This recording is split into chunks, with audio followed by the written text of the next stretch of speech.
Hi guys, yan magluto tayo ng isda guys. Ito yung isda ko guys, oh. Safety safe.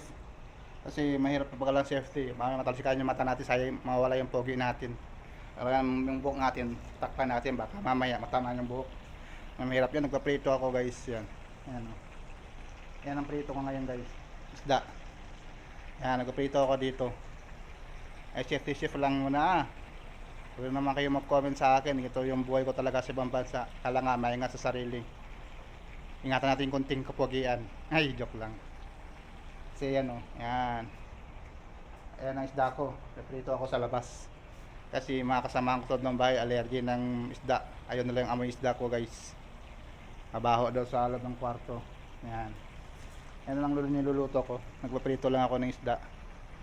Matagal pala lutuin dito sa labas namin. Kasi pag dinala ko sa taas yan guys, maubos dun eh. Mas maubos, marami pa naman nag-aabang dun. Eh dito na lang lutuin. Alis kami na lang kakain. Eh doon kasi nag-aabang lang, maubos agad. Yan lang guys. Bye bye. Bye bye. Mwah.